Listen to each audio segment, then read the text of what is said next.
Baik, berhubung waktu yang semakin berjalan dengan cepat juga, maka akan langsung kami mulai terlebih dahulu untuk penyampaian materi pada hari ini.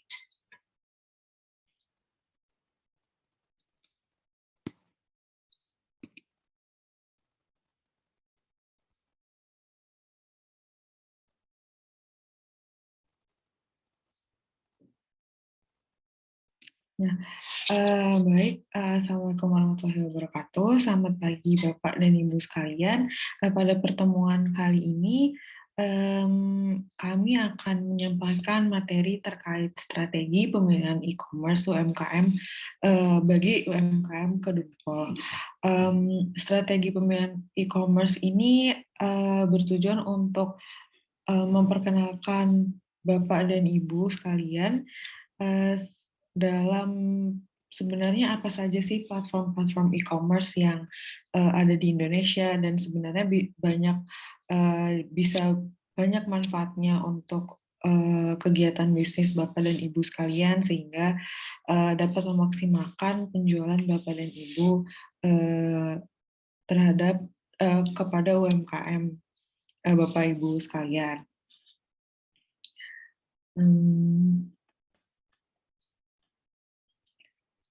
Oke, baik.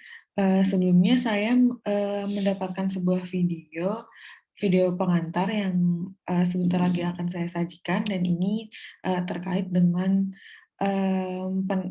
perkenalan e-commerce serta penentuan seperti apa sih e-commerce yang sebenarnya sesuai dengan produk UMKM Bapak dan Ibu.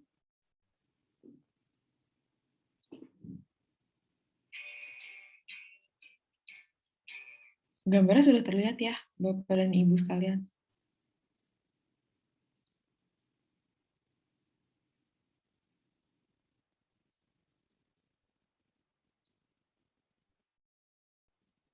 Oke, baik.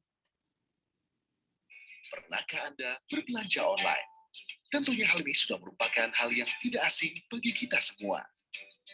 Terlebih lagi, era serba internet sekarang ini, kegiatan perdagangan tidak lagi berpusat di lokasi fisik seperti pasar, supermarket, swalayan, atau mall. Di era digital ini, semakin banyak orang yang berbelanja lewat internet atau secara online, baik itu di komputer atau smartphone. Toko online untuk berbelanja tersebut dinamakan e-commerce. Dapat 7 kategori e-commerce, yaitu business to business atau B2B, business to consumer atau B2C, consumer to consumer atau C2C, consumer to business atau C2B, business to government atau B2G, consumer to government atau C2G, online to offline atau O2O. Business to business atau B2B adalah transaksi di mana produk satu perusahaan akan khusus dijual ke pelanggan yang juga berbentuk perusahaan. Business to consumer atau B2C, di mana produk atau jasa yang dijual dari perusahaan ke konsumen perorangan. B2C layaknya toko retail yang memiliki produk eceran untuk dijual. Yang membedakan dengan toko retail konvensional adalah proses transaksi yang sebelumnya dilakukan secara online. Consumer to consumer atau C2C merupakan jenis e-commerce yang meliputi setiap transaksi elektronik barang atau jasa antar konsumen. Umumnya, transaksi ini dilakukan melalui pihak ketiga yang menyediakan platform atau portal atau website jual beli. Platform tersebut berfungsi sebagai perantara, di mana penjual dapat langsung menjual barang ke pembeli. Consumer to business atau C2B adalah transaksi penjualan dari konsumen ke perusahaan. Salah satu contoh transaksi C2B adalah content creator yang menawarkan karya ilustrasinya kepada perusahaan tertentu. Business to government atau B2G adalah jenis e-commerce yang menjual produk atau jasa kepada lembaga pemerintah. Umumnya, pihak penjual akan menawarkan berbagai jenis produk yang dibutuhkan untuk operasionalisasi dan proyek pemerintah. Consumer to government atau C2G merupakan proses transaksi elektronik yang dilakukan oleh individu kepada lembaga pemerintah, seperti contohnya pembayaran pajak atau iuran BPJS.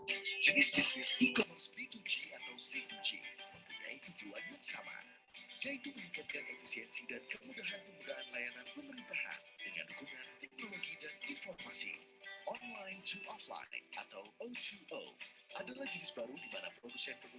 saluran, baik itu online maupun offline. Pihak produsen akan melakukan promosi melalui jaringan online yang akan mendorong konsumen untuk berbelanja di toko offline. Selain itu, jenis O2O juga berhubungan dengan aktivitas pemesanan secara online dan melakukan pengambilan barang di toko offline. Selain potensi pasar yang besar, bisnis e-commerce juga memiliki keuntungan lain, yaitu tidak ada batasan geografis saat berjualan melalui toko fisik.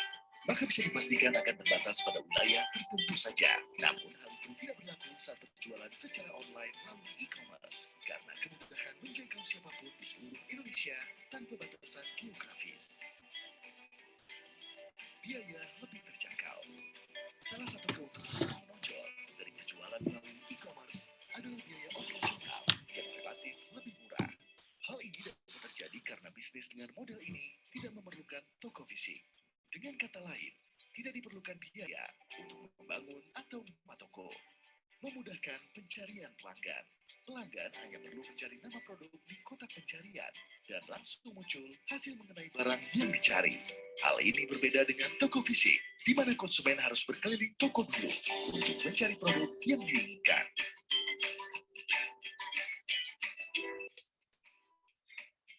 Sudah siap untuk memulai usaha di e-commerce? Berikut langkah yang bisa diikuti. Memilih produk yang akan dijual. Pikirkan di mana dan bagaimana cara mendapatkan produk tersebut. Apakah akan membuat sendiri, mengambil dari pemasok, atau menjual sebagai reseller? Kemudian, uji apakah produk tersebut layak dijual. Anda perlu melakukan ujian kelayakan ini, meski hanya skala kecil. Misalnya, tanya kepada kerabat, atau lakukan survei dengan memberi contoh produk. Riset, persiapan, dan merancang bisnis. Setelah mendapatkan produk, menilai potensi jualnya, dan menemukan pemasok produk tersebut, Anda siap untuk membuat rancangan bisnis. Rancangan bisnis akan menjadi peta yang membantu jalannya operasional bisnis. Tentukan metode pembayaran. Pilih metode bayar yang memudahkan Anda dan konsumen melakukan transaksi. Fasilitas pembayaran biasanya telah tersedia jika Anda berjualan melalui e-commerce. Namun jika Anda berjualan melalui media sosial, opsi transfer bank atau menggunakan kris dapat menjadi pilihan. Pilih e-commerce untuk berjualan. Berbagai e-commerce terkemuka di Indonesia dapat Anda pilih. Untuk lebih memaksimalkan potensi pasar, Anda juga bisa membuka toko di semua e-commerce sesuai dengan preferensi Anda. Tunggu apa lagi? Yuk, mulai berusaha di e-commerce.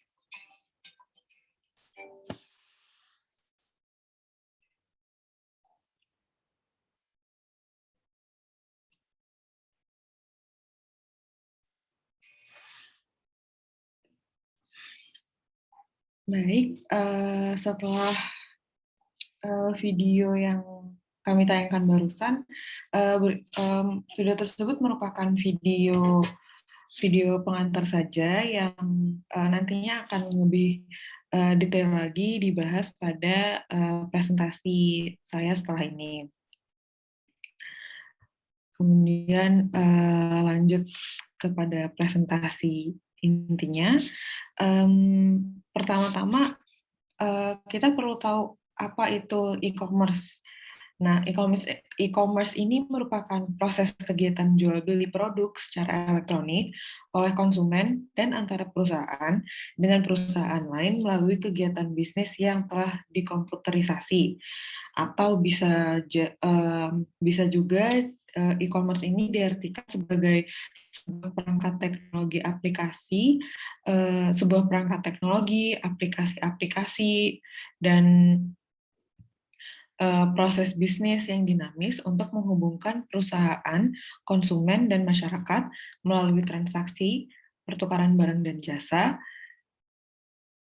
serta informasi secara elektronik. Nah, kemudian jenis e-commerce sendiri itu, e-commerce ini dapat dibedakan menjadi berdasarkan pelaku kegiatan dari transaksi bisnisnya tersebut. Nah, jenis e-commerce ini berdasarkan pelaku kegiatan bisnisnya dapat dibagi menjadi transaksi antar individu dan transaksi antar bisnis.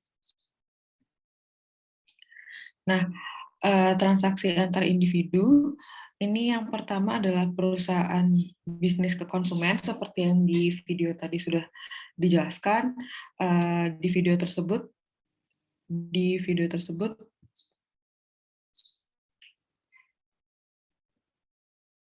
Nah, di video tersebut ini perusahaan kegiatan bisnis perusahaan bisnis ke konsumen ini merupakan model penjualan secara langsung dari perusahaan ke konsumennya.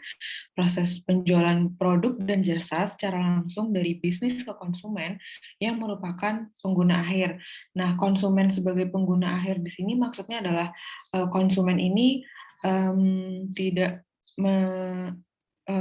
konsumen di sini merupakan pengguna dari barang tersebut. Jadi semisal Bapak dan Ibu menjual barangnya kepada saya, nah kemudian saya yang akan menggunakan barang tersebut dan bukan saya yang bukan saya sebagai distributor yang akan menyalurkan barang-barang saya ke konsumen lain seperti itu. Dan pada kegiatan bisnis ini tidak ada perantara atau tidak ada perantara antara pelanggan dengan pelanggan lain. Jadi perusahaan atau kegiatan bisnis, kegiatan yang menjual produknya akan menjual produk secara langsung kepada pelanggannya. Nah, di gambar yang tertera di situ terdapat beberapa marketplace yang menunjukkan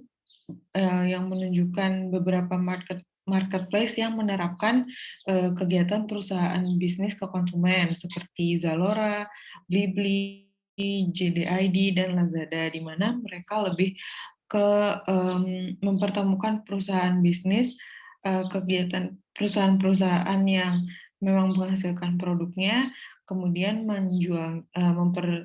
memperdagangkan produknya secara langsung kepada konsumen. Nah, selain beberapa marketplace yang ada di gambar tersebut, perusahaan ini juga model ini juga mencakup kategori online retail atau brand commerce seperti Berry Benka yang sama seperti Zalora, yaitu menjual pakaian wanita dan pria seperti itu. Kemudian ada Hitch Up yang dimana website tersebut menjual produk fashionnya seperti itu. Nah, kemudian model yang kedua yaitu konsumen ke konsumen atau C2C ya, seperti yang tadi di video tersebut itu disebutnya C2C. Nah, model ini merupakan model yang menerapkan konsumen individu yang menjual ke konsumen individu. Jadi perdagangannya merupakan perdagangan antara konsumen. Contoh di sini seperti Tokopedia, Bukalapak, dan Shopee, di mana kita awalnya mendaftar hanya sebagai pengguna dari platform tersebut. Misalnya Ibu Rini mendaftarkan dirinya sebagai pengguna Shopee seperti itu, dan kemudian di kemudian hari Ibu Rini ingin menjual produknya. Nah, maka Ibu menerapkan model dari konsumen to consumer to consumer seperti itu. Nah, kemudian yang ketiga yaitu model pemerintah ke konsumen, di mana pemerintah menjual ke konsumen individu sebagai individu akhirnya. Pemerintah di sini menjual beberapa produk seperti layanan publik dan sebagainya. Dan di sini saya memberikan contoh seperti I-Samsat dan BPJS, di mana sebenarnya kalau pemerintah lebih kepada menjual layanan publik seperti itu. Mereka menyediakan layanan untuk masyarakat sehingga masyarakat lebih mudah mengakses layanan-layanan publik yang tersedia yang disediakan oleh pemerintah, dan dengan dikomputerisasi atau digitalisasikan layanan publik ini, harapannya banyak layanan publik yang semakin dimanfaatkan oleh masyarakat luas seperti itu. Nah,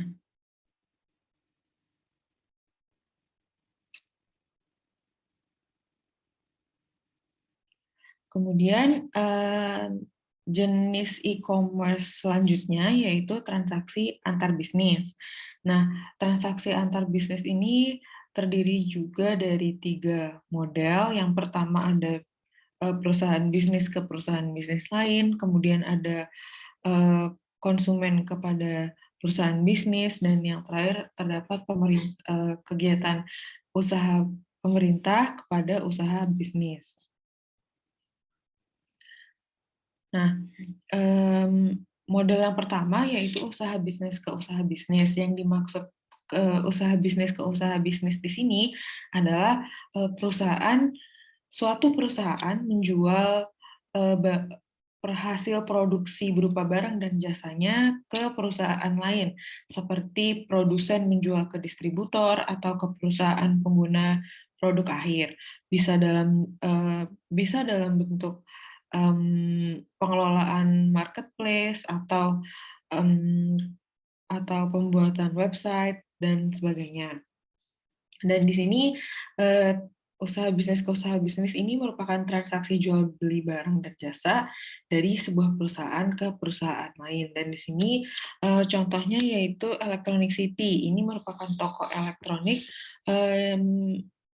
yang menyediakan berbagai macam alat elektronik yang kemudian akan dari suatu perusahaan yang kemudian akan dijual ke perusahaan lain, dan namun tidak menutup kemungkinan bahwa si perusahaan ini juga menjual produk dan jasanya untuk konsumen individu seperti itu.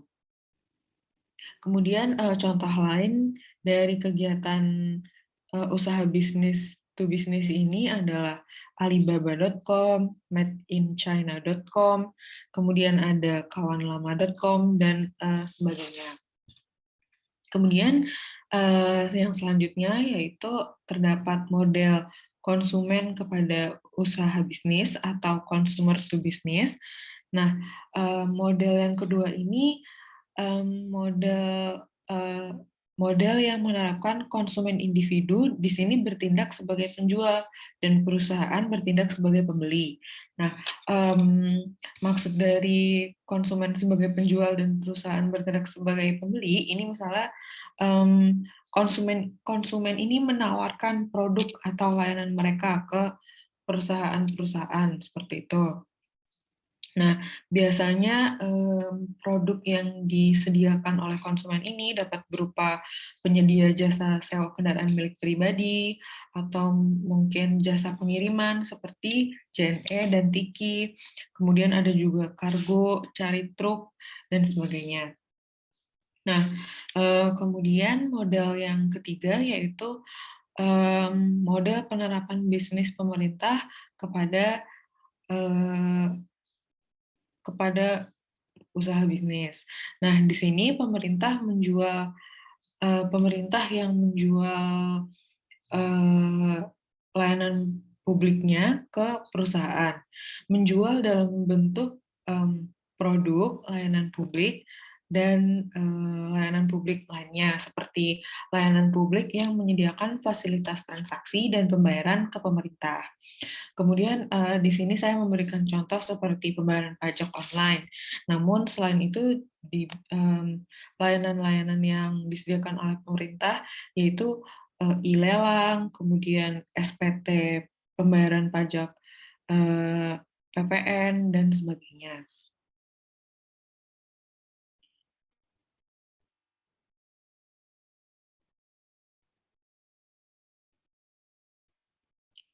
Nah, kemudian sebenarnya apa saja sih yang dibutuhkan bagi sebuah kegiatan usaha bisnis untuk mempersiapkan untuk memperdagangkan produk dan jasanya dalam platform e-commerce.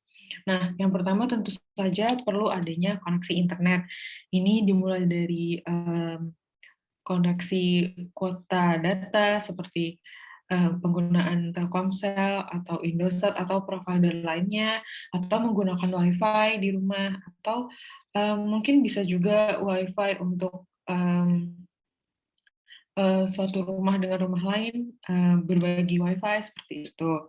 Kemudian yang kedua, tersedianya jasa transaksi pembayaran dan jasa keuangan, di mana seperti yang di video awal tadi sempat dibahas juga, bahwa sebenarnya untuk melakukan e-commerce ini diperlukan juga metode pembayaran yang memadai seperti mungkin ATM dari suatu bank, atau mungkin ke banknya langsung, ke kantor cabang suatu banknya langsung, kemudian agen laku pandai, atau mungkin kalau untuk metode pembayaran yang non-bank seperti dari Pos Indonesia, atau melakukan pembayaran melalui Indomaret, Alfamart, dan uh, ya dan metode pembayaran lainnya seperti itu. Dan kemudian perlu juga ketersediaan jasa logistik pengiriman barang, di mana seperti Pos, JNE, Tiki, kemudian Wahana atau Grab, kemudian Ninja Express seperti itu, dan untuk melakukan pengiriman yang secara lokal maupun secara nasional maupun internasional mungkin. Nah, e-commerce ini sebenarnya dapat dimulai dengan hal-hal kecil, seperti dengan kalau tadi kan sudah dijelaskan bahwa kita memerlukan internet, memerlukan jasa pembayaran, memerlukan jasa pengiriman.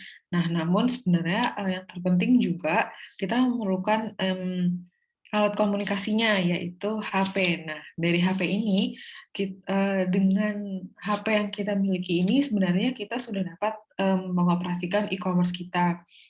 Nah,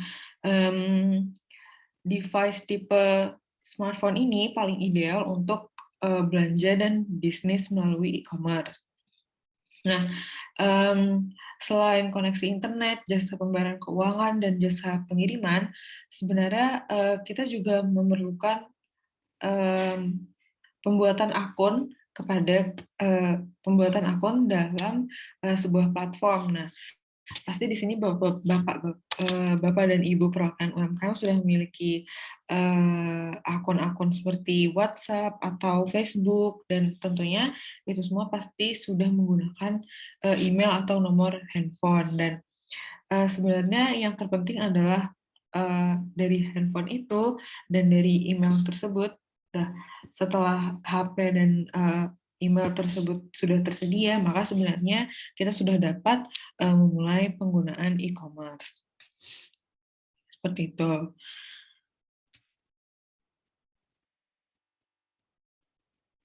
Nah, beberapa manfaat dari penggunaan e-commerce bagi Bapak dan Ibu sebagai penjual, ini di antaranya yang kami temukan, yaitu yang pertama, dapat memperluas pangsa pasar karena semua orang di dunia bisa memesan dan membeli barang yang dijual tanpa batasi jarak.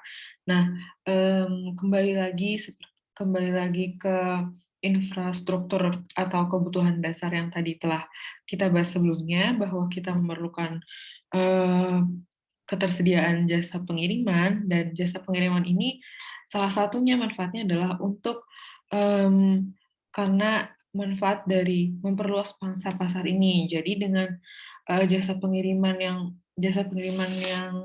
tersedia saat ini di Indonesia kan sudah luas ya Bapak dan Ibu, dan dengan luasnya cakupan jasa pengiriman ini dapat juga memperluas pangsa pasar, sehingga Bapak dan Ibu sudah mulai bisa melihat ketersediaan jasa pengiriman di sekitar UMKM yang dimiliki oleh Bapak dan Ibu ini, sebenarnya mereka sudah mencakup wilayah mana saja sih yang sehingga nantinya bisa menjadi target sasaran penjualan Bapak dan Ibu. Nah, kemudian manfaat yang kedua yaitu menghemat biaya untuk promosi. Biasanya kalau secara offline itu pemasaran ini dilakukan dengan iklan baris di televisi atau mungkin pemasangan iklan di koran atau mungkin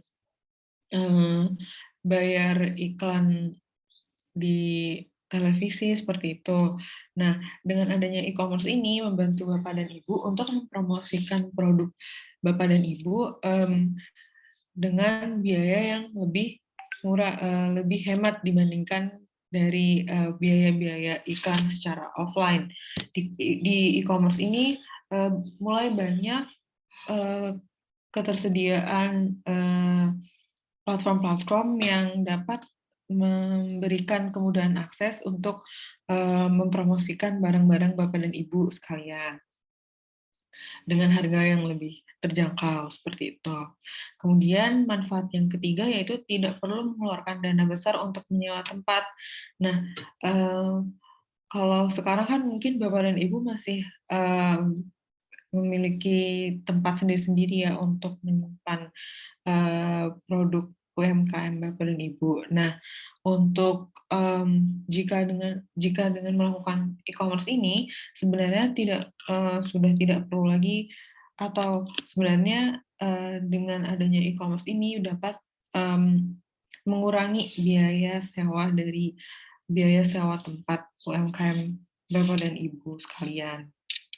Karena dengan e-commerce ini sebenarnya tidak perlu tempat yang kalau misalnya offline begitu kan pasti memerlukan tempat untuk memajang barang dagangan Bapak dan Ibu gitu, sehingga memerlukan sewa tempat. Nah, namun dengan e-commerce ini sebenarnya dengan hanya mengambil gambar, memfoto produk UMKM Bapak dan Ibu, kemudian diunggah atau diupload ke platform e-commerce ini, kemudian nanti itu dapat mengurangi biaya sewa tempat Bapak dan Ibu sekalian. Nah, kemudian manfaat yang keempat yaitu barang dagangan bisa terpajang selama 24 jam. Jadi walaupun Ibu dan Bapak sedang istirahat atau sedang tidak mungkin sedang beristirahat sedang tidur gitu di saat malam hari, dan di malam hari itu di daerah lain atau di belahan dunia lain mungkin memiliki memiliki urgensi, ingin mencari kebutuhan yang ternyata toko atau UMKM Bapak dan Ibu ternyata sediakan. Nah, itu dapat mempermudah. Jadi e-commerce ini dapat mempermudah penjualan Bapak dan Ibu sekalian. Nah, kemudian manfaat yang selanjutnya yaitu efisiensi biaya operasional dalam hal gaji karyawan, karena jumlah karyawan yang dibutuhkan lebih sedikit. Nah, biasanya kalau untuk e-commerce ini karyawan yang dibutuhkan mungkin lebih ke pengemasan, kemudian pengemasan produk, kemudian pengemasan saat sebelum pengiriman seperti itu.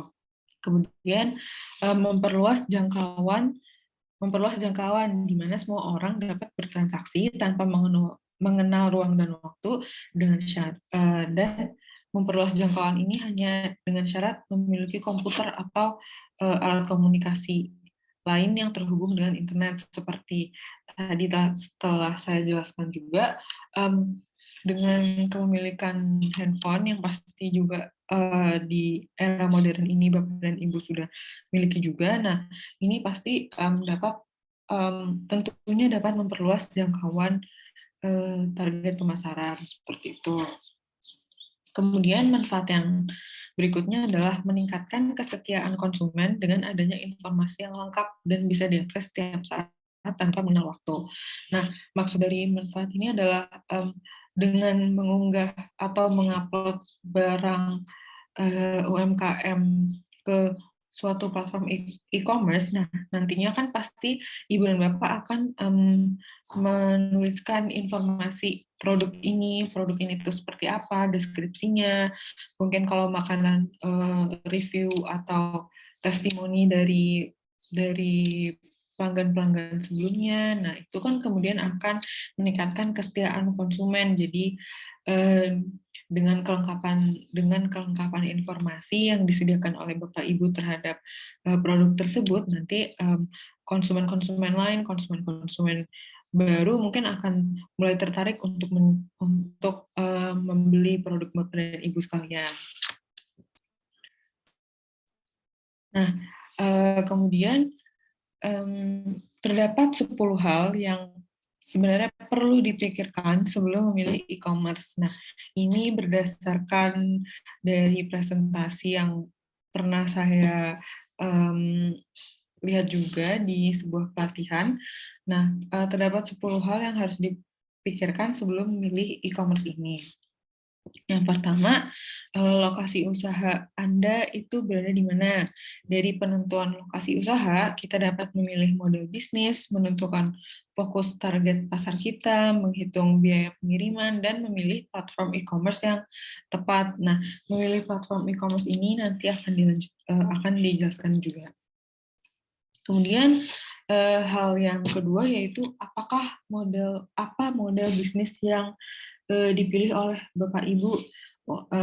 Mungkin UMKM Kedumpoh ini sebagian besar kalau yang saya tangkap ini kan merupakan produsen atau merupakan supplier seperti itu. Nah, mungkin dari sini Bapak dan Ibu bisa mulai melihat sebenarnya platform apa sih yang cocok untuk usaha saya seperti itu. Kemudian yang ketiga yaitu seperti apa karakteristik produk UMKM Anda. Karakteristik produk ini jika kita sudah bisa menentukan sebenarnya produk kita ini itu uniknya apa sih, atau mungkin produk kita ini sebenarnya keunggulannya apa sih dibanding produk lainnya. Nah, itu nanti setelah kita menemukan karakteristik produk kita, nah nanti akan membantu UMKM dalam menentukan e-commerce yang akan digunakan. Nah, keunggulan dari produk kita ini kan dapat kita tuliskan juga nih. Misalnya saya menjual baju, dan baju ini saya taruh di Facebook misalnya, dan di Facebook itu kan pasti akan saya tulis deskripsinya seperti apa, kemudian keunggulan dari baju ini itu sebenarnya apa, apakah terbuat dari serat yang baik atau sebagainya, dan itu bisa menjadi sebuah keunggulan. Nah, itu tentunya nanti akan menentukan akses pasar dari produk kita juga seperti itu. Nah, kemudian yang selanjutnya, bagaimana posisi bisnis Anda dalam mata rantai. Nah, ini maksudnya adalah Bapak dan Ibu mencari tahu harga pasaran produk yang sama di daerah lain dan melihat sebenarnya usaha-usaha lain ini kira-kira apa sih yang mereka belum punya dan sebenarnya usaha saya punya, sehingga nantinya Bapak dan Ibu ini seperti melihat bahwa oh sebenarnya saya punya peluang untuk menyediakan atau menjadi supplier dari dari usaha-usaha lain, misalkan di tempat lain terdapat usaha makanan seperti itu, dan di Kedungpoh ini memiliki sumber daya yang sebenarnya dibutuhkan oleh usaha di daerah lain tersebut. Nah, maka dari itu sebenarnya itu bisa menjadi peluang Bapak dan Ibu untuk mengajukan sebagai supplier kepada usaha di daerah lain tersebut seperti itu. Nah, kemudian mencari tahu harga pasaran produk yang sama di daerah lain ini maksudnya adalah pastinya kan produk dengan konsep yang sama yang Ibu dan Bapak jual di UMKM Bapak dan Ibu ini, pastinya juga terdapat konsep yang tidak 100% sama, namun pasti di daerah lain juga pernah menjual barang dagangan yang hampir sama seperti itu dengan UMKM yang Bapak dan Ibu miliki. Nah, dengan mencari tahu harga pasaran produk ini bisa Bapak dan Ibu sekalian bisa mulai menentukan misalnya wah ternyata harga saya sebenarnya bisa lebih tinggi nih, saya masih bisa dengan biaya yang saya keluarkan sebenarnya saya bisa mendapatkan keuntungan yang lebih besar karena sebenarnya harga produk saya kalau di daerah lain ternyata lebih tinggi. Nah, mungkin Bapak dan Ibu mulai bisa menentukan harga yang sebenarnya normalnya berapa sih di pasaran seperti itu. Nah, kemudian hal yang selanjutnya yaitu di mana fokus target pasar bisnis Anda. Nah, penentuan target pasar ini dapat dilakukan dengan melihat ketersediaan jasa pengiriman dan besarnya biaya yang akan dikeluarkan. Sama seperti yang telah dijelaskan sebelumnya, di mana um, jasa pengiriman ini penting, jadi ketersediaan jasa pengiriman dan besaran biaya yang akan dikeluarkan juga penting. Nah, namun biasanya untuk besaran biaya yang dikeluarkan ini biasanya dikeluarkan oleh konsumennya. Nah, makanya Bapak dan Ibu mungkin harus bisa menentukan strategi gimana supaya biaya yang dikeluarkan untuk konsumen ini tidak mempengaruhi daya tarik produk terhadap konsumen. Jadi misalnya, karena terkadang saya aja sebagai konsumen ini biasanya kalau biaya pengirimannya ternyata mahal, mending nggak usah beli aja. Nah seperti itu. Nah seharusnya ini bisa diakali sehingga um, dengan um, dengan melihat ketersediaan jasa pengiriman mana aja yang mungkin memiliki biaya yang lebih terjangkau seperti itu. Dan di beberapa e-commerce juga mulai menyediakan biaya gratis ongkir seperti itu, dan itu dapat digunakan juga oleh usaha bisnis Bapak dan Ibu sekalian, karena melihat melihat perkembangan saat ini sebenarnya dengan biaya gratis ongkir yang mulai disediakan oleh banyak platform e-commerce ini sangat membantu daya tarik beli seseorang juga, karena wah ternyata biaya ongkos kirimnya gratis nih, atau ternyata kita bisa dapat potongan biaya ongkos kirim, mungkin ini saatnya saya membeli produk tersebut misalnya seperti itu. Nah, kemudian yang selanjutnya adalah bagaimana kondisi akses internet di area target pasar. Misalnya, ya sama seperti yang telah dijelaskan juga sebelumnya, bahwa ketersediaan akses internet ini sebenarnya merupakan hal yang vital, hal yang penting untuk melakukan e-commerce begitu. Nah, kemudian yang selanjutnya yaitu siapa target konsumen Anda. Nah, ini untuk memberi gambaran calon konsumen produk kita seperti apa dan seberapa banyak sih konsumen dengan karakteristik yang sama tersebut di area pasar kita. Misalnya konsumen konsumen dari um, konsumen dari usaha saya, misalnya saya menjual hijab seperti itu. Nah, berarti konsumen saya merupakan target konsumen saya adalah kelompok perempuan yang menggunakan hijab di kesehariannya. Mungkin berarti latar belakang dari konsumen saya ini merupakan perempuan mungkin dari mungkin dari usia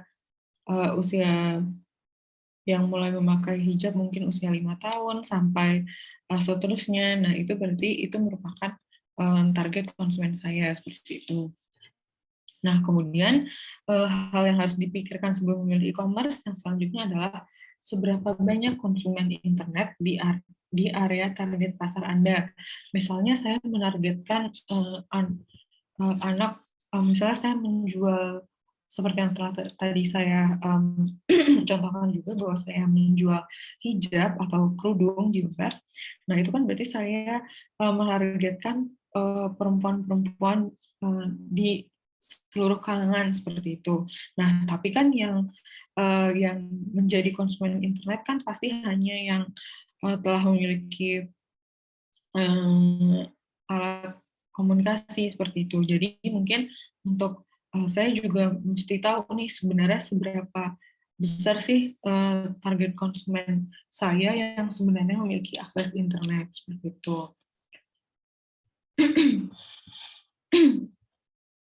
Nah, kemudian hal yang selanjutnya yaitu bagaimana kondisi logistik di area target pasar Anda. Nah, ini untuk memastikan ketersediaan jasa atau jasa logistik atau jasa pengiriman.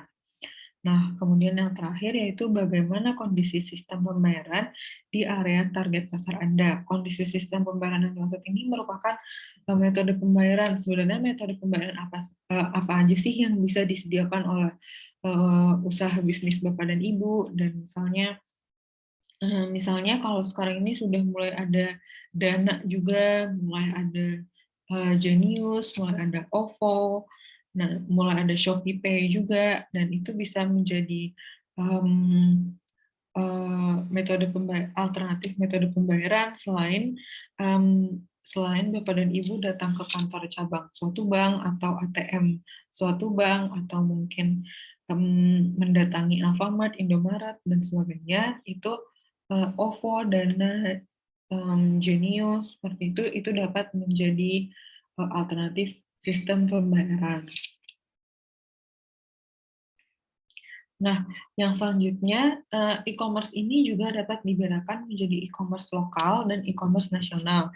E-commerce ini dibedakan dari jangkauan pasarnya. Nah, kalau e-commerce lokal ini, platform e-commerce lokal ini maksudnya adalah mungkin dengan Bapak dan Ibu yang sekarang terletak di Kedungpoh, nah berarti mungkin jangkauan Ibu dan Bapak ini sekitar daerah istimewa Yogyakarta saja, atau mungkin lokal ini maksudnya uh, hanya mencakup target pasar Bapak dan Ibu ini merupakan seluruh provinsi di Pulau Jawa seperti itu. Nah, tapi kalau misalnya e-commerce nasional ini, misalnya Bapak dan Ibu ini sudah menargetkan bahwa, oh saya bisa nih mengirim ke luar Pulau Jawa, misalnya saya mau mengirim ke Sumatera, atau misalnya saya mau mengirim ke Kalimantan. Nah, padahal Ibu dan Bapak terletak di Pulau Jawa, nah berarti itu sudah Ibu dan Bapak sudah melakukan e-commerce secara nasional, seperti itu. Nah, platform e-commerce lokal ini, ya sebenarnya platform e-commerce lokal dengan nasional ini hampir sama, dimulai dari sosial media yang dapat digunakan seperti WhatsApp, Facebook. Di Facebook ini juga mulai bisa diiklankan dengan Facebook Ads, atau mungkin dengan post-post yang Bapak dan Ibu lakukan setiap hari, dan mungkin dengan Instagram juga bisa, mungkin dengan WhatsApp Story saja sudah bisa yang mempromosikan barang-barang Bapak dan Ibu. Nah, kemudian di platform e-commerce ini, di platform e-commerce ini juga bisa mengiklankan dengan iklan baris lokal, mungkin dengan marketplace lokal seperti Gojek, Grab, Shopee, Tokopedia, Bukalapak. Kemudian mungkin Bapak dan Ibu juga bisa membuat websitenya sendiri dengan menggunakan jasa pembuat website. Nah, sekarang ini sudah banyak jasa-jasa atau orang-orang yang menyediakan jasa pembuatan website seperti itu. Nah, kemudian kalau yang untuk platform e-commerce nasional ini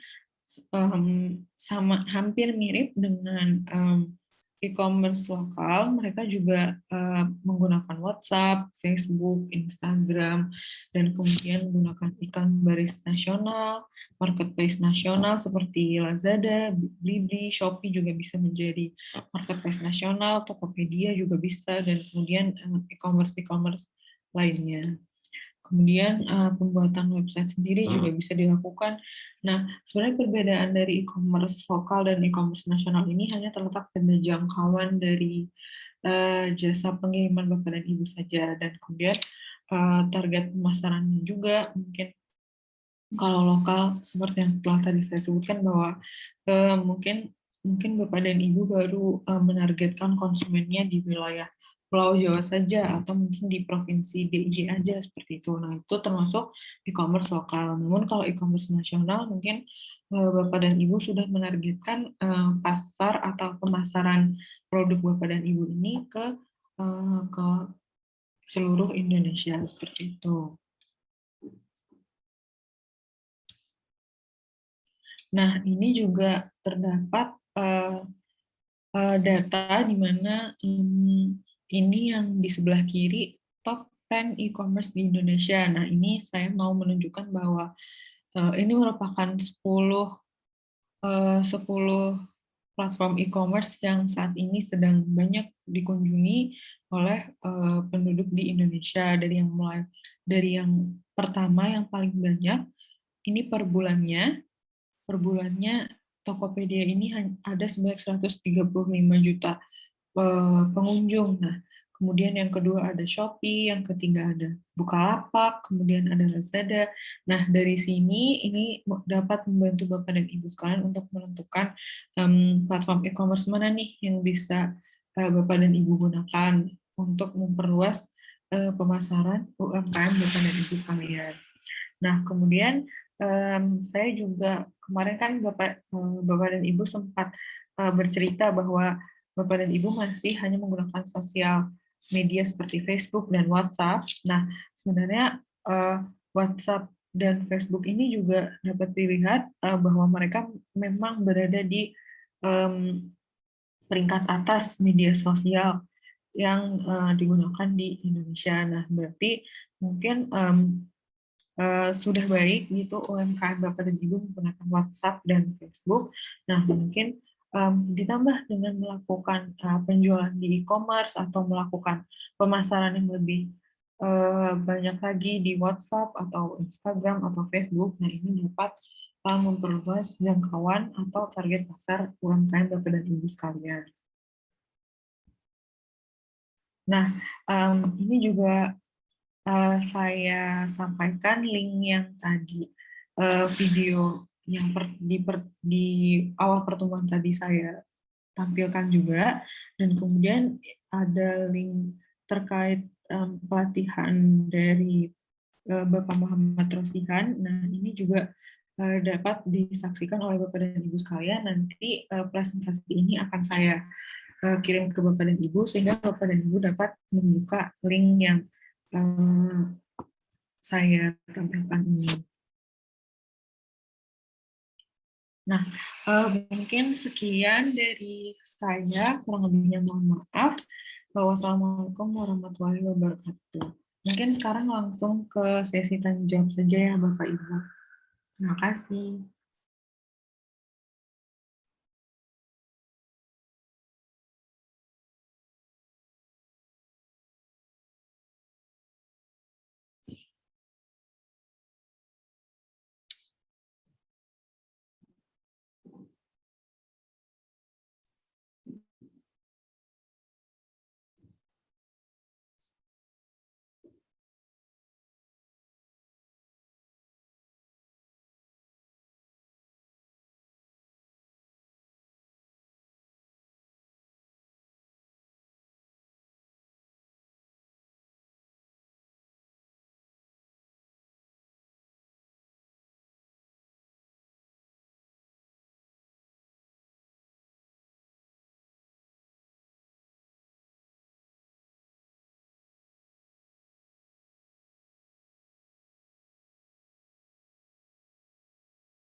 Mungkin dari Ibu Rini atau Bunia terdapat pertanyaan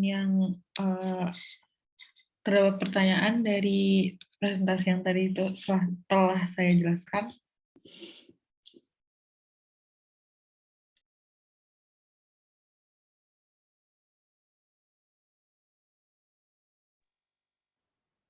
Tidak ada, Mbak. Belum mungkin. Baik, terima kasih Ibu Rini. Mungkin dari Bunia?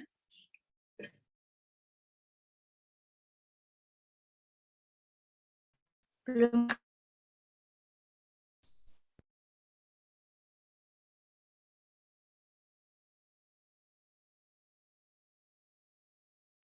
Baik, kalau begitu mungkin kami akan bertanya sedikit ke Ibu Ibu Rini dan Bunia ini terkait pertemuan minggu depan. Ini rencananya akan karena kami mengundang pembicara dari luar juga seperti itu untuk minggu depan. Apakah untuk minggu depan di hari yang sama yaitu hari Minggu, kalau pertemuannya dimulai jam 12.30 seperti itu, apakah Bapak dan Ibu keberatan? Jadi untuk minggu depan mungkin kita mulainya dari 12.30 sampai jam 3 sore ya, Tita? Iya, kira-kira jam segitu. Untuk Mm-mm. sesinya pelatihan Canva, jadi kita undang orang dari luar gitu. Jadi apabila Bapak Ibu bisa jam 1 gitu. Untuk besok agar saat pembicara datang juga sudah siap seperti itu. Apakah keberatan dari Ibu Rini dan Bu Yunia? Insya siap. Jam Siap. 1 ya, Bu? Oh iya. Oke. Baik-baik. Ini Pak Sumanto mungkin nanti ditanya lewat chat aja kali ya, mungkin sinyalnya lagi jelek gitu. Ya. Oke. Baik, kalau Iya, gitu. Mbak, ini sinyal jelek. Di sini juga. Oh, Iya, nggak apa-apa, Ibu. Ibu Tri ada kabar nggak Ibu ya? Soalnya di chat tidak menjawab. Tidak ada kabar kok. Iya, oh nih. Mungkin besok saya ingatkan lagi mungkin Ibu Trinya. Ya. Ya. Baik, kalau begitu mungkin dari Nick sama Tita ada tambahan lagi? Oke, dari saya cukup. Oke, kalau dari Nick?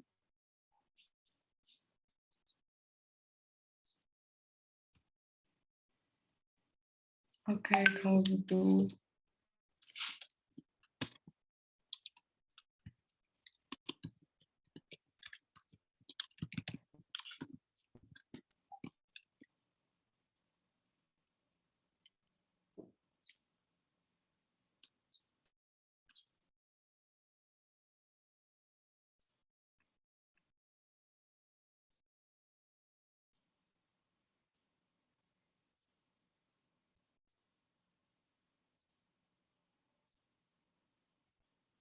Baik, kalau begitu terima kasih banyak untuk Bapak dan Ibu sekalian telah meluangkan waktunya sekali lagi di hari Minggu ini untuk mengikuti pelatihan kami. Kami harapkan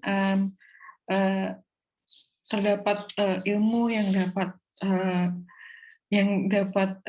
didapatkan oleh Bapak Ibu sekalian sehingga dapat bermanfaat di kemudian hari. Kemudian kami juga mengharapkan kehadiran Bapak Ibu di hari minggu depan di jam 12.30 untuk hadir pada Zoom meeting kami dan mengikuti pelatihan kami sebagai bagian dari program kerja KKN kami. Terima kasih Bapak dan Ibu sekalian telah meluangkan waktunya. Wassalamualaikum warahmatullahi wabarakatuh. Waalaikumsalam warahmatullahi wabarakatuh. Terima kasih Ibu Nia, Ibu Rini. Terima kasih Bu Yunia. Ya, sami-sami. Mbak. Sama-sama.